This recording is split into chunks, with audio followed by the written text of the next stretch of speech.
Mr. President, Mr. Secretary General, Excellencies, ladies and gentlemen, at the outset, I would like to offer my most sincere felicitations on your deserved election to the presidency of the General Assembly, and seize the moment to express appreciation for the valuable efforts of our distinguished Secretary General. Mr. Chairman, our world today is replete with fear and hope. Fear of war and hostile regional and global relations. Fear of deadly confrontation of religious, ethnic, and national identities. Fear of institutionalization of violence and extremism.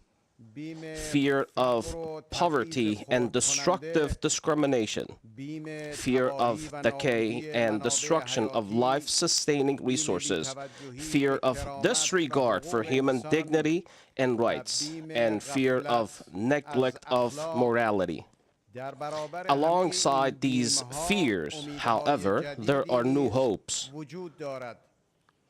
The hope of universal acceptance by the people and the elite all across the globe of yes to peace and no to war, and the hope of preference of dialogue over conflict and moderation over extremism. The recent election in Iran represent a clear, living example of the wise choice of hope, rationality, and moderation by the great people of Iran. The realization of democracy consistent with religion and the peaceful transfer of executive power manifested that Iran is the anchor of stability in an otherwise ocean of regional instabilities. The firm belief of our people and government in enduring peace, stability, tranquility, peaceful resolution of disputes, and reliance on the ballot box as the basis of power, public acceptance, and legitimacy has indeed played a key role in creating such a safe environment. Mr. President, ladies and gentlemen, the current critical period of transition in international relations is replete with dangers, albeit with unique opportunities. Any miscalculation of one's position, and of course of others, will bear historic damages. A mistake by one actor will have negative impact on all others. Vulnerability is now a global and phenomenon.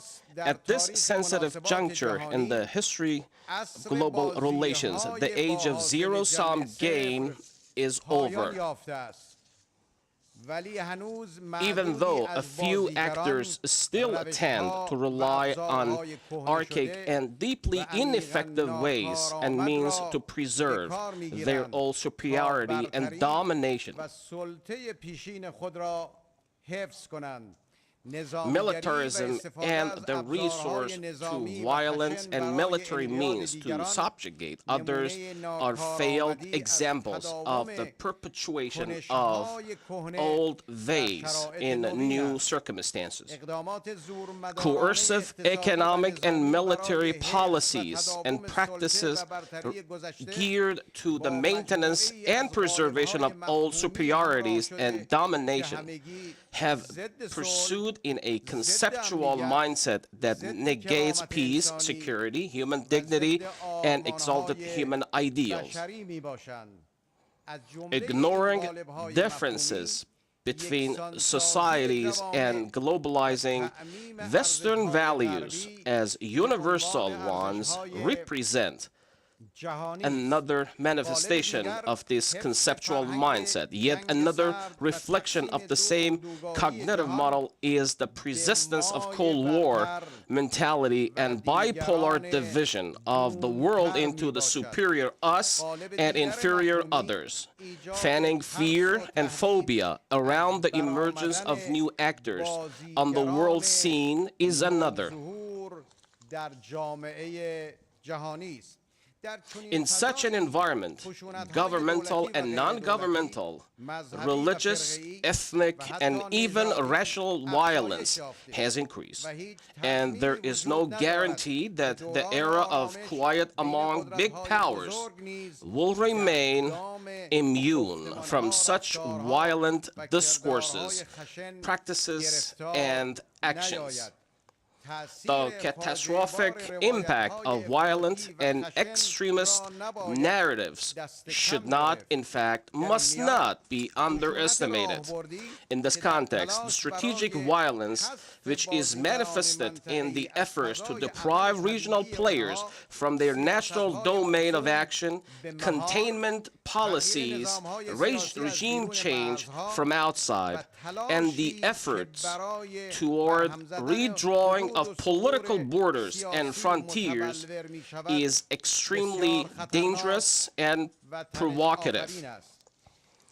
The prevalent international political discourse depicts a civilized center surrounded by uncivilized peripheries.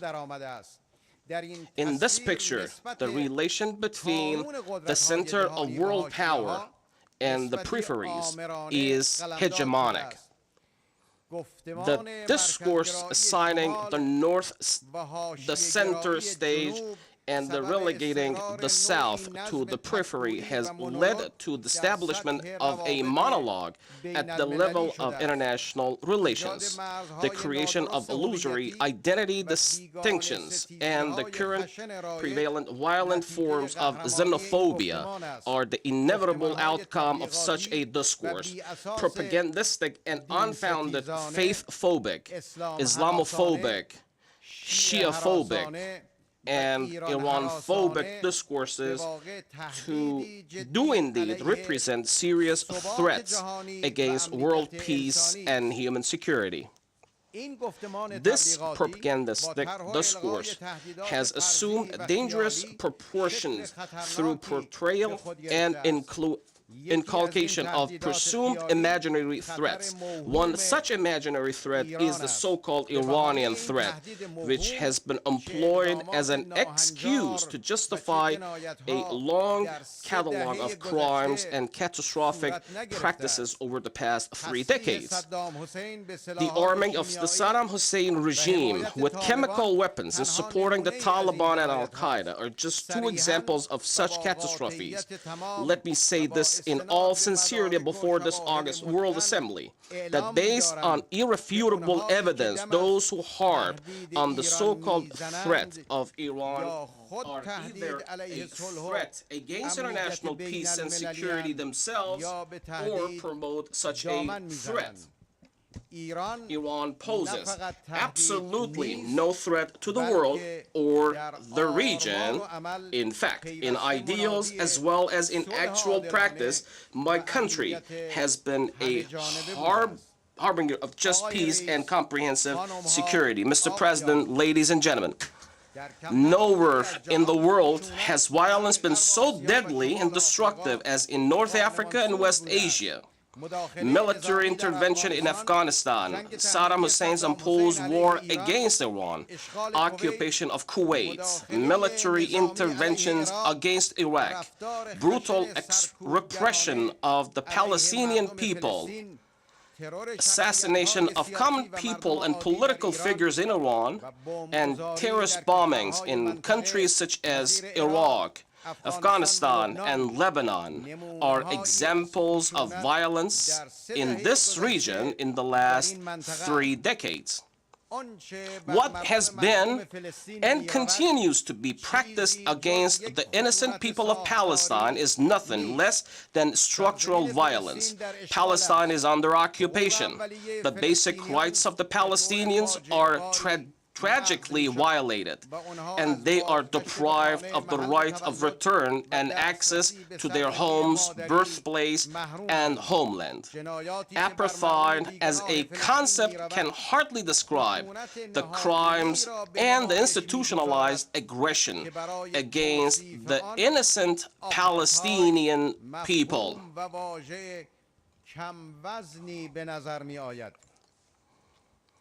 The human tragedy in Syria represents a painful example of catastrophic spread of violence and extremism in our region. From the very outset of the crisis, and when some regional and international actors helped to militarize the situation through infusion of arms and intelligence into the country and active support of extremist groups, we emphasized that there was no military solution to the Syrian crisis. Pursuit of expansionist strategies and objectives and attempts to change the regional balance through proxies cannot be camouflaged behind humanitarian rhetoric. The common objective of the international community should be a quick end to the killing of the innocent. While condemning any use of chemical weapons, we welcome Syria's acceptance of the Chemical Weapons Convention and believe that the access by extremist terrorist groups to such weapons is the greatest danger to the region that must be considered in any disarmament plan. Simultaneously, I should underline the illegitimate and ineffective threat to use, or the actual use of force will only lead to further exacerbation of violence and crisis in the region. Terrorism and the killing of innocent people represent the ultimate inhumanity of extremism and violence. Terrorism is a violent sport and knows no country or national borders. But the violence and extreme actions such as the use of drones against innocent people in the name of combating terrorism should also be condemned. Here, I should also say a word about the criminal assassination of Iranian nuclear scientists. For what crimes have they been assassinated? The United Nations and the Security Council should answer the question: have the perpetrators been condemned? Unjust sanctions as manifestation of structural violence are intrinsically inhumane and against peace. And contrary to the claims of those who pursue and impose them, it is not the state and the political elite that are targeted, but rather it is the common people who are victimized by these sanctions. Let us not forget millions of Iraqis who, as a result of sanctions, covered in international legal jargon, suffered and lost their lives, and many more who continue to suffer all through their lives. These sanctions are violent, pure and simple, whether called smart or otherwise, unilateral or multilateral. These sanctions violate inalienable human rights, inter alia, the right to the peace, right to development, right to access to health and education, and above all, the right to life. Sanctions beyond any and all rhetoric cause belligerence, warmongering, and human suffering. It should be borne in mind, however, that the negative impact is not merely limited to the intended victims of sanctions. It also affects the economy and livelihood of other countries and societies, including the countries imposing sanctions. Mr. President, Excellencies, violence and extremism nowadays have gone beyond the physical realm and have unfortunately afflicted and tarnished the mental and spiritual dimensions of life in human societies. Violence and extremism leave no space for understanding and moderation as the necessary foundations of collective life of human beings and the modern society. Intolerance is the predicament of our time. We need to promote and reinforce tolerance in light of the religious teachings and appropriate cultural and political approaches. The human society should be elevated from the state of mere tolerance to that of collective collaboration. We should not just tolerate others. We should rise above mere tolerance and dare to work together. People all over the world are tired of war, violence, and extremism. They hope for a change in the status quo. And this is a unique opportunity for us all. The Islamic Republic of Iran believes that all challenges can be managed successfully through a smart, judicious blend of hope and moderation. Warmongers are bent on extinguishing all hope, but hope for change, for the better is an innate, religious, widespread, and universal concept. Hope is founded on the belief in the universal will of the people across the globe to combat violence and extremism, to cherish change, to oppose imposed structures, to value choice, and to act in accordance with human responsibility. Hope is, no doubt, one of the greatest gifts bestowed upon human beings by their all-loving Creator.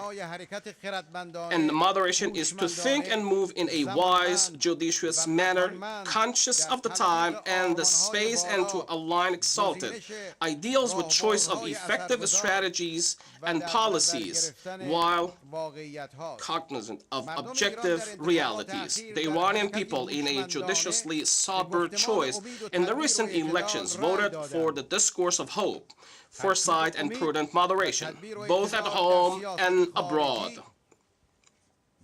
In foreign policy, the combination of these elements means that the Islamic Republic of Iran, as a regional power, will act responsibly with regard to regional and international security, and is willing and prepared to cooperate in these fields bilaterally as well as multilaterally with other responsible actors.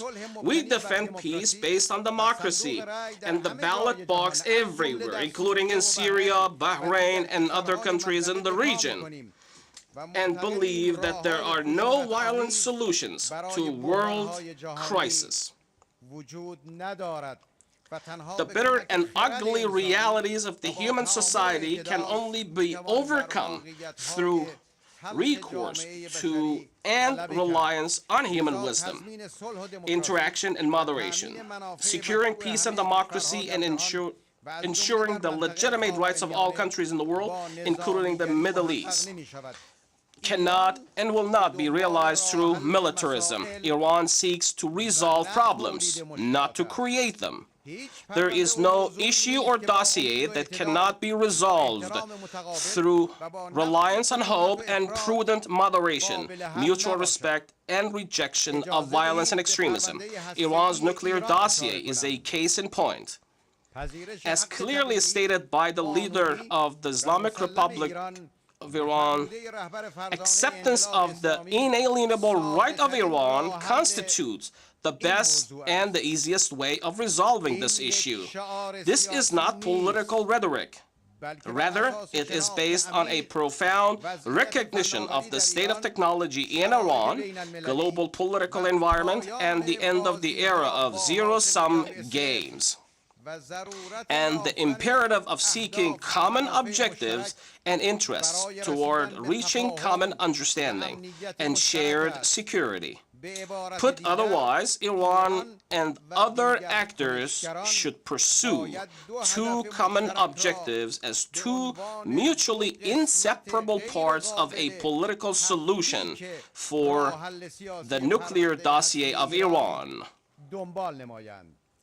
One, Iran's nuclear program, and for the matter, that of all other countries, must pursue exclusively peaceful purposes.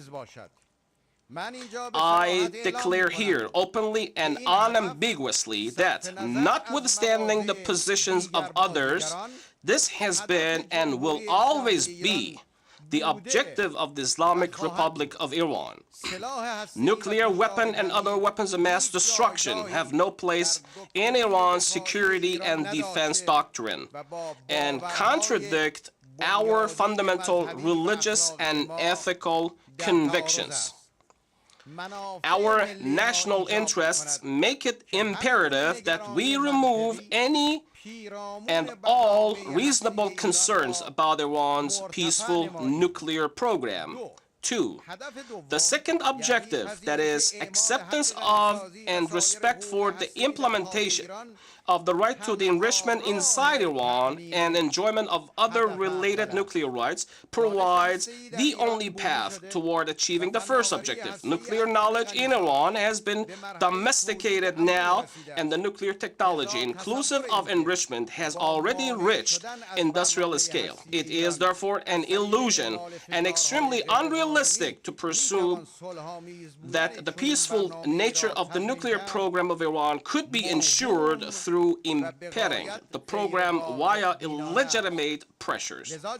In this context, the Islamic Republic of Iran, insisting on the implementation of its rights and the imperative of international respect and cooperation in this exercise, is prepared to engage immediately in time-bound and result-oriented talks to build mutual confidence and removal of mutual uncertainties with full transparency. Iran seeks constructive engagement with other countries based on mutual respect and common interests, and within the same framework does not seek to increase tensions with the United States.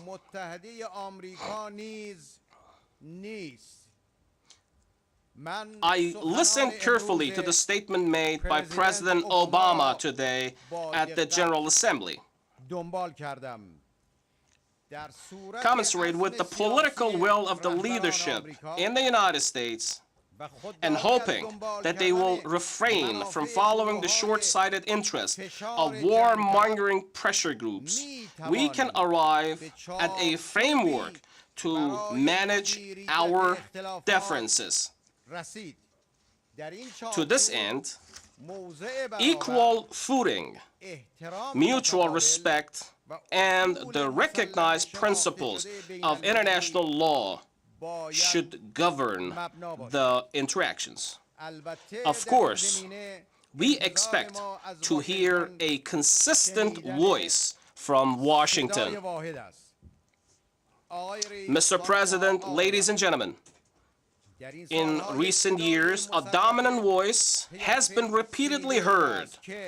The military option is on the table. Against the backdrop of this illegal and ineffective contention, let me say loud and clear that peace is within reach.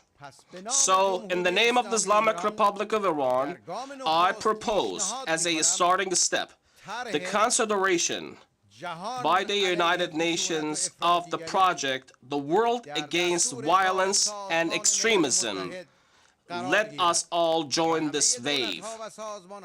I invite all states, international organizations, and civil institutions to undertake a new effort to guide the world in this direction. We should start thinking about coalition for enduring peace all across the globe instead of the ineffective coalitions for war in various parts of the world. Today, the Islamic Republic of Iran invites you and the entire world community to take a step forward, an invitation to join the wave. world against violence and extremism. We should accept and be able to open a new horizon in which peace will prevail over war, tolerance over violence, progress over bloodletting, justice over discrimination, prosperity over poverty, and freedom over despotism. As beautifully said by Ferdowsi, the renowned Iranian epic poet, be relentless in striving for the cause of good. Bring the spring, you must. Banish the winter, you should. Notwithstanding all difficulties and challenges, I'm deeply optimistic about the future. I have no doubt that the future will be bright with the entire world solidly rejecting violence and extremism. Prudent moderation will ensure a bright future for the world. My hope, aside from personal and national experience, emanates from the belief shared by all divine religions that a good and bright future awaits the world. As stated in the Holy Quran, and we proclaimed in the Psalms, after we had proclaimed in Torah, that my virtuous servants will inherit the earth. Thank you, Mr. President.